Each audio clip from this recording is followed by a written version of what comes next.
ज्ञानी की बात अगर अपन करें तो ज्ञानी के लिए आचार्य भगवान ने कहा कि हमने संयम तप भार ग्रहण किया, ऐसा होने पर भी यदि शुभोपयोग परिणति के वश वर्तता हूं,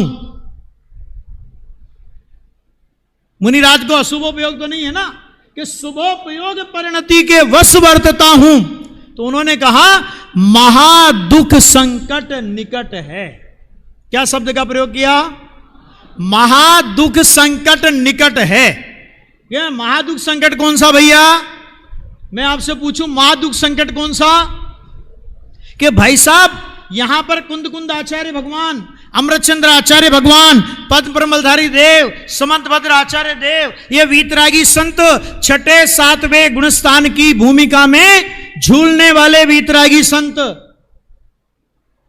28 मूल गुणादि का निरतिचार पालन का विकल्प आया, सत्य अहिंसा महाव्रत, सत्य महाव्रत, अचौर्य महाव्रत, ब्रह्मचर्य महाव्रत, अपरिग्रह महाव्रत पालन का विकल्प आया, शिक्षा दीक्षा देने का विकल्प आया, समझाने का विकल्प आया, ग्रंथ रचना का विकल्प आया। इस शुभ भाव से पुण्य बंधा।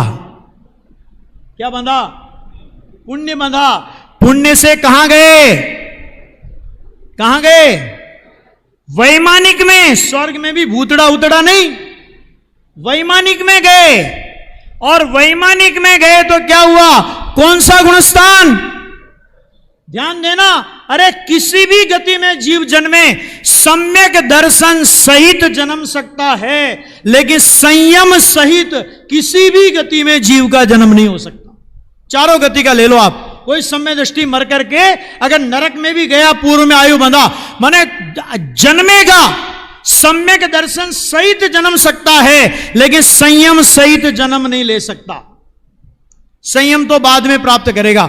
अब यह बताओ कि जो यहां पर अहिंसा महाव्रत पालन किया, कसाई की मंदता का परिणाम आया, माने यहां महाव्रत का पालन किया और उस महाव्रत के विकल्प का फल यह आया कि अणुव्रत पालन करने लायक नहीं रहे। बोलो, अव्रत में आगे कि नहीं आगे? अव्रत में आ गए। तो अब उन मुनिराज से पूछो। मैं कई बार इसका एक रूपक बनाता हूं, कई लोगों ने सुना भी होगा।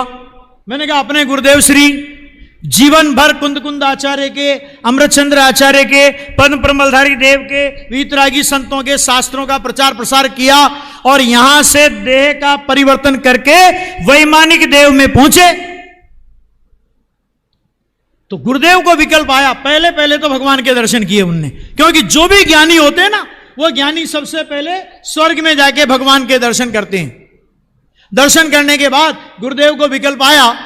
गुरुदेव ने कहा, सोचा कि भाई जिन आचार्य कुंद कुंद का समय सार पढ़ के मेरा जीवन बदला, मुझे सम्यक दर्शन की उपलब्धि हुई, मुझे आत्मा की अनुभूति हुई, मैंने तत्व ज्ञान का प्रचार प्रसार किया, उन आचार्य कुंद कुंद को, उन वीतरागी संतों को जिनके ग्रंथ मैंने पढ़े, अरे उनका उपकार स्मरण करने के लिए उनसे मिलने तो जाऊं। और भाई साहब वो मिलने पहुंच गए। अभी क्या हुआ? क्या वो सारे के सारे ज्ञानी एक ही जगह मिल गए। गुरुदेव ने पहचाना, ये कुंद कुंद है, ये अमृतचंद्र है, ये फलाने, ये फलाने, ये फलाने। यहां थे तो गुरुदेव कहते थे नमोस्तु महाराज, वहां हैं तो अब कौन सा व्यवहार होगा कि जय जिनेन्द्र साहेब, जय जिनेन्द्र। वहां गुजराती में नहीं बोले होंगे। गुरुदेव से गुरुदेव ने पूछा कि प्रभु केम छो, मजामा छो। अब मैं आपसे पूछता हूं कि कुंद कुंद आचार्य ने क्या उत्तर दिया होगा? कुंद कुंद आचार्य ने कहा, अरे भाई तुम कहते हो कि मजे में हैं, अरे भरत क्षेत्र में थे तो संयम, 3 कसाई चौकड़ी के संयम की दशा का अतीन्द्रिय आनंद भोगते थे। वहां 3 चौकड़ी कसाय का अभाव था और संजलन का तीव्र उदय उसमें शुभ राग आया, उस शुभ राग का उस भाव में अभाव नहीं कर पाए। यद्यपि अशुभ भाव का अभाव कर दिया था, शुभ भाव का अभाव नहीं कर पाए, तो यहां पर असंयम की ज्वाला में झुलस रहे हैं। कुंद कुंद आचार्य ने यह भी कहा कि देखो तुम्हारा कोई ज्यादा नुकसान नहीं हुआ। क्यों?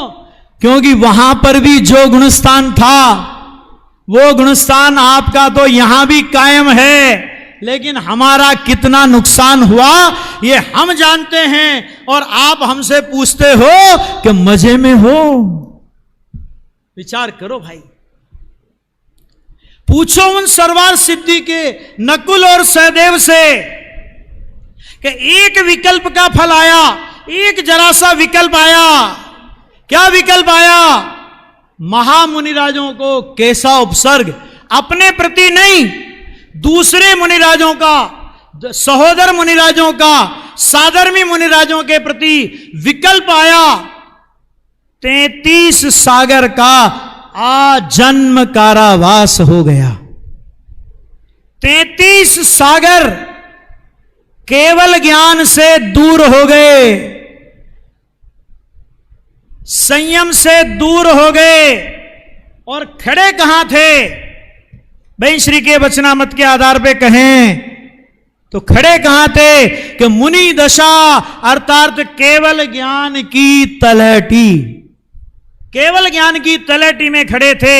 और एक विकल्प का इतना फल, जिस विकल्प का इतना फल कि जिसके फल में 33 सागर केवल ज्ञान दूर हो गया, उस विकल्प को, उस परिणाम को ज्ञानी धर्म और धर्म का साधन कैसे कह सकते हैं और मान सकते हैं? ये बात बताने के लिए देखो एक और बात कि जयसेन आचार्य का अपन ने ये पढ़ा ना, अमृतचंद्र आचार्य का समय सार अपन पढ़ते हैं, तो अमृतचंद्र आचार्य के समय सार में तो पुण्य पाप अधिकार लिखा, लेकिन जयसेन आचार्य का इसी ग्रंथ का यही अधिकार, जिसकी जयसेन आचार्य की टीका आप पढ़ो, और टीका का जब समापन किया आचार्य देव ने, तो समापन में क्या लिखा? इस प्रकार पाप अधिकार की मुख्यता से यह अधिकार समाप्त हुआ। क्या शब्द का प्रयोग किया? पाप अधिकार। अब क्या होता है कि अगर आचार्य भगवान ने खुद उसमें प्रश्न नहीं उठाया होता तो अपन क्या कहते? प्रिंटिंग की भूल हो गई, प्रूफ रीडिंग की गलती है, पुण्य शब्द भी चाहिए। लेकिन आचार्य भगवान ने खुद प्रश्न उठा दिया कि इसमें तो व्यवहार सम्य दर्शन आदि का निरूपण किया है, यह पाप अधिकार कैसे हुआ? तो पहले तो उन्होंने कहा परंपरा से पवित्रता का कारण होने से पुण्य, ये सब बातें कही, व्यवहार बताया, और फिर कहा कि जब हम इस कसाई की मंदता के परिणाम में आते हैं, क्या कहा? कसाई की मंदता के परिणाम में आते हैं, तो कौन से गुणस्थान से आते हैं? 7वें से गिरते हैं तब 6ठे गुणस्थान में आते हैं, तब ये कसाई की मंदता का परिणाम आता है। तो जो हमें आत्मा की अनुभूति से पतित करे, स्वानुभूति मन शुद्धोपयोग से गिरावे, स्वरूप से पतित करे, उसे हम पाप नहीं कहें तो क्या कहें? एक कारण। दूसरा कारण दिया कि जब हम इस विकल्प में आए तो ध्यान देना, कसाई की मंदता का परिणाम हो या कसाई की तीव्रता का परिणाम हो, कसाई की मंदता और तीव्रता का परिणाम हमेशा पर द्रव्य के अवलंबन से ही होता है। ध्यान से सुनना, पर द्रव्य से नहीं बोला हूं, पर द्रव्य से कसाई की मंदता का परिणाम होता है या पर द्रव्य से कसाई की तीव्रता का परिणाम होता है, यह नहीं बोला, पर द्रव्य के अवलंबन से। ठीक है? तो कहते हैं कि पर द्रव्य का अवलंबन लेना पड़ा तो हमारी स्वतंत्रता का नाश हुआ। क्या कहा? हमारी स्वतंत्रता का नाश हुआ। तो हमारी स्वतंत्रता का नाश हुआ इसलिए स्वतंत्रता का नाश करता है, पर द्रव्य का अवलंबन लेने से हमारी स्वतंत्रता का नाश होता है, इसलिए हम इसको पाप कहते हैं।